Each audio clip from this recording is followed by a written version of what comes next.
नमस्कार दोस्तों, VNKD study portal के YouTube चैनल में आपका स्वागत है। इस वीडियो में हम सब सामान्य हिंदी से 25 महत्वपूर्ण प्रश्नों को पढ़ेंगे। और दोस्तों, यदि आप लोग UPSI, UP SSSC PT, UP TET, CTET, SSC GD, DSSSB या वह सभी एग्जाम जिनमें सामान्य हिंदी से प्रश्न पूछे जाते हैं उन सभी की तैयारी कर रहे हैं तो आप लोगों के लिए यह वीडियो बहुत ही महत्वपूर्ण है। और साथ ही दोस्तों, यदि आप चैनल पर पहली बार विजिट कर रहे हैं तो चैनल को सब्सक्राइब कर लीजिएगा, बेल आइकन को भी प्रेस कर लीजिएगा ताकि आने वाले हर वीडियो का नोटिफिकेशन आपको समय समय पर मिलता रहे। और दोस्तों देखिए, इसका जो टाइम है वह डेली सुबह 10 बजे टाइम रखा गया है, तो आप सब डेली सुबह 10 बजे सामान्य हिंदी जरूर पढ़िएगा। और देखिए, इससे पहले हम सब इसका सेट 1 पढ़ चुके हैं, आज हम लोगों का सेट 2 है। तो चलिए शुरू करते हैं। और देखिए, आप सब इसका PDF आप लोगों को टेलीग्राम चैनल पर मिल जाएगा, उसका लिंक मैंने डिस्क्रिप्शन बॉक्स में दे दिया है, वहाँ से आप लोग डाउनलोड कर लीजिएगा। तो चलिए हम सब शुरू करते हैं। आज का जो पहला प्रश्न है उसे देखते हैं। तो देखिए, प्रश्न दिया है 11वां विश्व हिंदी सम्मेलन यानी वर्ल्ड हिंदी कॉन्फ्रेंस 2018 का आयोजन स्थल था। बताइए, नागपुर था कि मॉरिशस था कि लंदन था कि न्यूयॉर्क था। देखिए दोस्तों, यह जो प्रश्न है यह नेट GRF में पूछा गया प्रश्न है।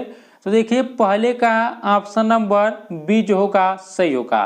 तो देखिए, 11वां विश्व हिंदी सम्मेलन देखिए 18 से 20 अगस्त 2018 को मॉरिशस की राजधानी पोर्ट लुई में आयोजित किया गया। तो यहाँ पर देखिए ऑप्शन नंबर पहले का बी जो होगा सही होगा। दूसरा प्रश्न चलिए हम सब देखते हैं। देखिए, दूसरा प्रश्न है निम्नलिखित में से कौन भारतीय परिवार की भाषा नहीं है? मराठी नहीं है कि गुजराती नहीं है कि मलयालम नहीं है कि हिंदी नहीं है? तो देखिए दोस्तों, दूसरे का ऑप्शन नंबर जो होगा सी सही होगा। तो देखिए, आप सब हिंदी यूरोपीय या भारतीय भाषा परिवार में विश्व की सैकड़ों भाषाएं और बोलियां सम्मिलित है। आधुनिक हिंद यूरोपीय भाषाओं में से कुछ हैं हिंदी, उर्दू, अंग्रेजी, फ्रांसीसी, जर्मन, पुर्तगाली, स्पेनिश, डच, फारसी, बांग्ला, पंजाबी, रूसी आदि। और देखिए, यहाँ पर दूसरे का ऑप्शन नंबर सी सही होगा। लेकिन यहाँ पर देखिए, मलयालम जो भाषा या भारतीय परिवार की भाषा नहीं है, तो दूसरे का ऑप्शन नंबर सी जो होगा सही होगा। अगला प्रश्न चलिए हम सब देखते हैं। तीसरा प्रश्न दिया है हिंदी दिवस किस दिन मनाया जाता है? देखिए, यह जो प्रश्न है TGT में पूछा गया प्रश्न है।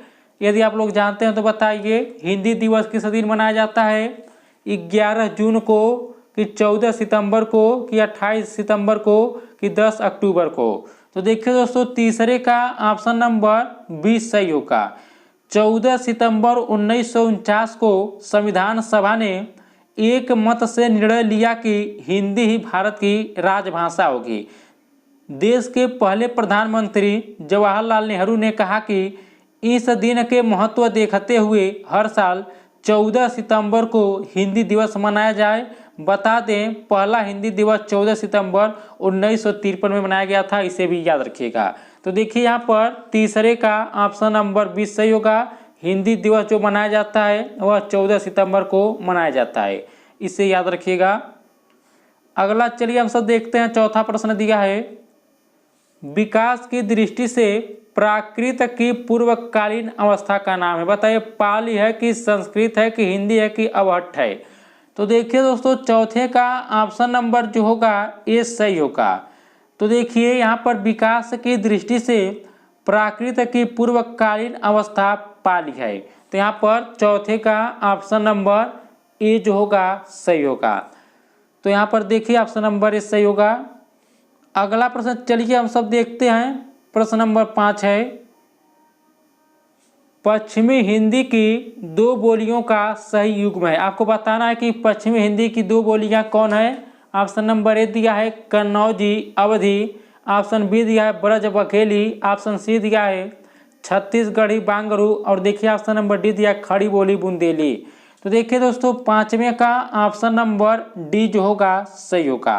तो देखिए, खड़ी बोली बुंदेली यह जो 2 बोलियां हैं यह पश्चिमी हिंदी की बोलियां हैं। तो 5 का ऑप्शन नंबर डी जो होगा सही होगा। देखिए दोस्तों, पश्चिमी हिंदी भारत की सामान्य भाषा हो गई है और देखिए इसकी उपबोलियां कुल 5 उपबोली हैं पश्चिमी हिंदी की। देखिए पहला खड़ी बोली, दूसरा ब्रजभाषा, तीसरा बुंदेली, चौथा हरियाणवी और पांचवा कन्नौजी। और दोस्तों यह भी याद रखिएगा, खड़ी बोली को कौरवी भी कहा जाता है और हरियाणवी को बांगरू भी कहा जाता है, यह भी याद रखिएगा, एग्जाम में यह भी पूछ लिया जाता है। अगला प्रश्न चलिए हम सब देखते हैं, प्रश्न नंबर 6 है, अर्धमागधी अपभ्रंश से विकसित बोली है। बताइए बांगरू है कि बघेली है कि ब्रजभाषा की भोजपुरी है। तो देखिए दोस्तों 6 का ऑप्शन नंबर जो होगा 20 सही होगा।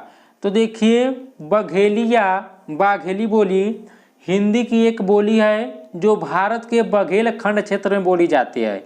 और देखिए बघेली राजपूतों के आधार पर रीवा तथा आसपास का क्षेत्र बघेलखंड कहलाता है और वहाँ की बोली को बघेलखंडी या बघेली कहलाती है। और देखिए दोस्तों इसके अन्य नाम मन्नाडी, रिवाई, गंगाई, मंडल, केओत, केवाती बोली, केवानी और नागपुरी है। तो यहाँ पर देखिए 6 का ऑप्शन नंबर 20 सही होगा। अर्धमागधी अपभ्रंश से जो विकसित बोली है वह बघेली है, तो 6 का ऑप्शन नंबर 20 सही होगा। दोस्तों यदि आपको यह वीडियो अच्छा लग रहा है तो वीडियो को लाइक कीजिएगा, शेयर कीजिएगा, साथ ही चैनल को भी सब्सक्राइब कीजिएगा डेली सुबह 10 बजे सामान्य हिंदी का प्रैक्टिस सेट करने के लिए। अगला प्रश्न चलिए देखते हैं, प्रश्न नंबर 7 है, देवनागरी लिपि का सही विकास क्रम है। बताइए ऑप्शन नंबर यहाँ पर दिया है गुप्त लिपि, फिर दिया ब्राह्मी लिपि, देवनागरी लिपि, फिर दिया है नागरी लिपि। और देखिए ऑप्शन नंबर बी दिया है नागरी लिपि, ब्राह्मी लिपि, गुप्त लिपि, देवनागरी लिपि। ऑप्शन नंबर सी दिया है ब्राह्मी लिपि, गुप्त लिपि, नागरी लिपि, देवनागरी लिपि। और देखिए ऑप्शन नंबर डी दिया है गुप्त लिपि, नागरी लिपि, ब्राह्मी लिपि, देवनागरी लिपि। तो देखिए दोस्तों 7 का जो होगा ऑप्शन नंबर इसका सी सही होगा। तो देखिए देवनागरी लिपि का जो सही विकास क्रम है वह देखिए सबसे पहले ब्राह्मी लिपि होगा, तब गुप्त लिपि होगा, तब नागरी लिपि होगा, तब देवनागरी लिपि होगा। तो 7 का ऑप्शन नंबर सी जो होगा सही होगा, इसे आप सब याद रखिएगा। अगला प्रश्न चलिए हम सब देखते हैं, प्रश्न नंबर 8 है, प्रश्न दिया है बहराइच सुल्तानपुर रायबरेली किस बोली के क्षेत्र है। बताइए छत्तीसगढ़ी के कि बघेली के कि ब्रजभाषा के कि अवधी के। तो देखिए फ्रेंड्स 8वें का ऑप्शन नंबर जो होगा वह देखिए डी सही होगा। तो देखिए आप इसे याद रखिएगा, अवधी हिंदी क्षेत्र की एक उपभाषा है।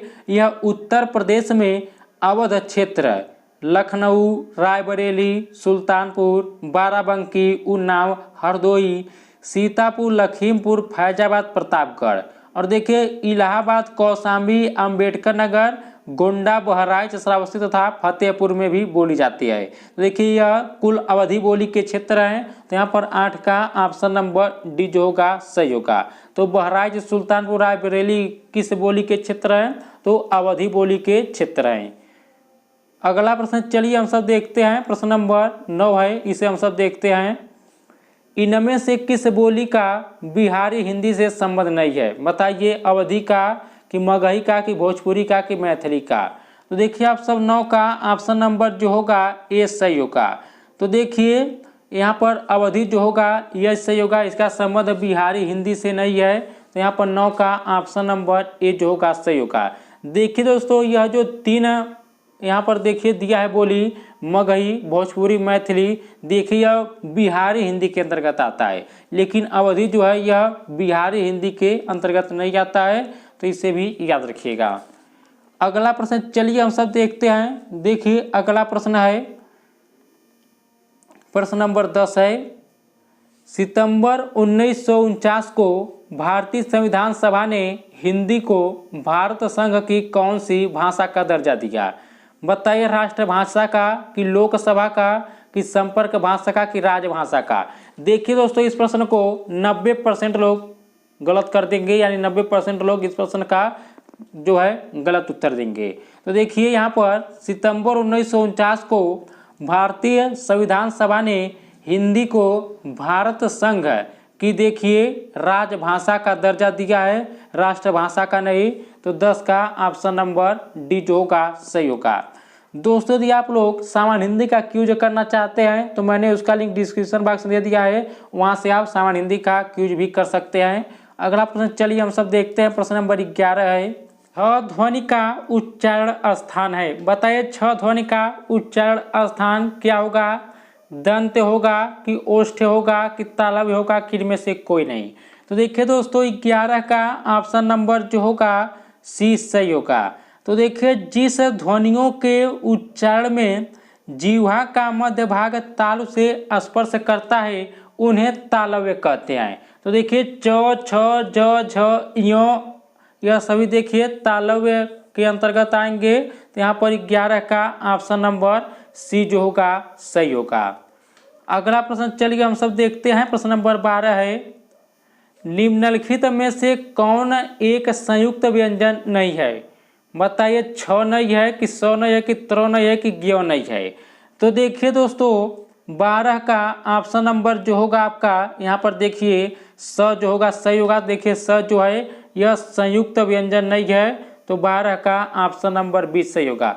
देखिए आप सब हिंदी में कुल 4 संयुक्त व्यंजन होते हैं। देखिए एक होता है छ होता है, फिर देखिए दूसरा होता है त्र होता है, फिर देखिए एक तीसरा होता है ज्ञ होता है और एक होता है स्र होता है। देखिए हिंदी में कुल 4 संयुक्त व्यंजन होते हैं। और देखिए यह किन किन के योग से मिलकर बने हैं? तो देखिए आप सब छ जो बना है यह क और स के योग से बना है, याद रखिएगा। और देखिए त्र जो बना है यह त र और अ के योग से मिलकर बना है। फिर देखिए ज्ञ जो बना है यह ज, य और अ के योग से बना है। और फिर देखिए स्र जो बना है स, र और अ के योग से बना है। तो यहाँ पर देखिए ऑप्शन नंबर इसका 20 सही होगा। तो यहाँ पर देखिए स जो है यह संयुक्त व्यंजन नहीं है। अगला प्रश्न चलिए हम सब देखते हैं। प्रश्न नंबर 13 है, तालव्य व्यंजन है। देखिए दोस्तों जितना भी प्रश्न हम सब पढ़ रहे हैं यह सभी देखिए प्रीवियस ईयर के परीक्षा में सही पूछे गए प्रश्न है, तो इसलिए इन सभी प्रश्नों को ध्यान से पढ़िए। प्रश्न नंबर 13 दिया है तालव्य व्यंजन है। बताइए ऑप्शन नंबर यहाँ पर है च, छ, ज, झ यह तालव्य व्यंजन है कि ऑप्शन नंबर बी दिया है ट, ठ, ड, ढ यह तालव्य व्यंजन है कि ऑप्शन नंबर सी दिया है त, थ, द, ध यह तालव्य है कि ऑप्शन नंबर डी दिया है प, फ, ब, भ। तो बताइए तालव्य व्यंजन कौन सा? तो यहाँ पर देखिए ऑप्शन नंबर ए इसका सही होगा। तो देखिए दोस्तों तालव्य व्यंजन वे व्यंजन होते हैं जिनके उच्चारण में जीभ के पिछले भाग को तालु से संघर्ष करना पड़ता है। तो यहाँ पर देखिए 13 का ऑप्शन नंबर ए सही होगा। च, छ, ज, झ यह देखिए सभी तालव्य व्यंजन कहलाते हैं, तो 13 का ऑप्शन नंबर ए सही होगा। अगला प्रश्न चलिए देखते हैं। प्रश्न नंबर 14 है, य, र, ल, व किस वर्ग के व्यंजन है? बताइए तालव्य के कि ऊष्म के कि अंतस्थ के कि ओष्ठ के? तो देखिए दोस्तों 14 का ऑप्शन नंबर जो होगा यह देखिए सी सही होगा। य, र, ल, व देखिए यह अंतस्थ वर्ग के व्यंजन है, तो यहाँ पर 14 का ऑप्शन नंबर सी जो होगा सही होगा।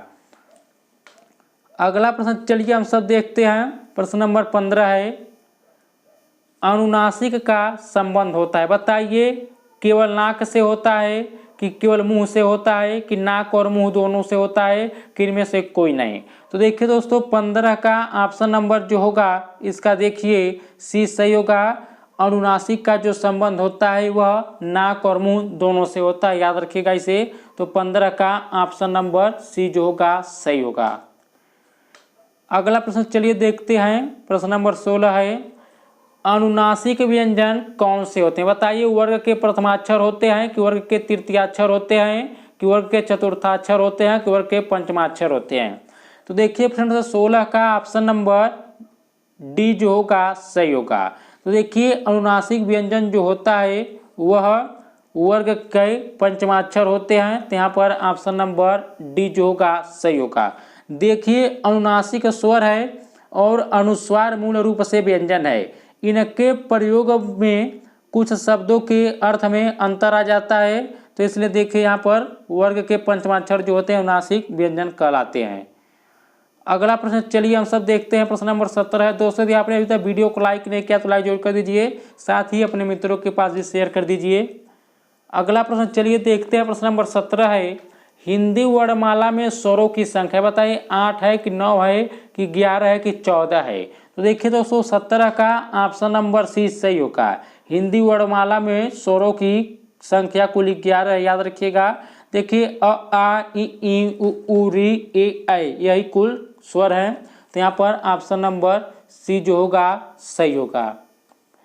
अगला प्रश्न चलिए हम सब देखते हैं। प्रश्न नंबर 18 है।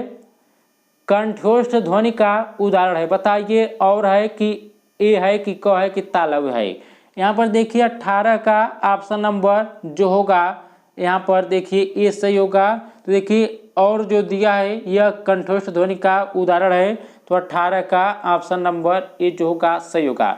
देखिए दोस्तों हम सब डेली जो 25 प्रश्न पढ़ते हैं और देखिए हम सब टॉपिक वाइज यह सही प्रश्न पढ़ते हैं, यानी हम सब हर टॉपिक को कवर करते हुए चलेंगे। अगला प्रश्न चलिए देखते हैं। प्रश्न नंबर 19 है। भाषा निर्माण की इकाइयों का सही अनुक्रम है बताइए। ऑप्शन नंबर ए दिया है शब्द, ध्वनि, वाक्य, पद। ऑप्शन नंबर बी दिया शब्द, वाक्य, ध्वनि, पद। ऑप्शन नंबर सी दिया है पद, वाक्य, ध्वनि, शब्द। और देखिए ऑप्शन नंबर डी दिया है ध्वनि, शब्द, पद, वाक्य। तो देखिए 19 का ऑप्शन नंबर जो होगा डी सही होगा। तो देखिए भाषा निर्माण की इकाइयों का जो सही अनुक्रम होगा वह देखिए सबसे पहले ध्वनि होगा, तब शब्द होगा, तब पद होगा, तब वाक्य होगा। तो यहाँ पर 19 का ऑप्शन नंबर डी जो होगा सही होगा। अगला प्रश्न चलिए हम सब देखते हैं। प्रश्न नंबर 20 दिया है। निम्नांकित में से उच्चारण स्थान के आधार पर कंठ से लेकर मुख विवर में उच्चारित व्यंजन ध्वनियों का सही अनुक्रम है। तो देखिए ऑप्शन नंबर ए दिया है कंठ, तालव्य, वर्ष, दंत, ओष्ठ। ऑप्शन नंबर बी दिया है तालव्य, कंठ, ओष्ठ, दंत, वर्ष। ऑप्शन नंबर सी दिया है दंत, ओष्ठ, कंठ, वर्ष, तालव्य। और देखिए ऑप्शन नंबर डी दिया है ओष्ठ, वर्ष, तालव्य, कंठ, दंत। तो बताइए कौन सा विकल्प सही होगा। तो देखिए यहाँ पर 20 का ऑप्शन नंबर जो होगा ए सही होगा।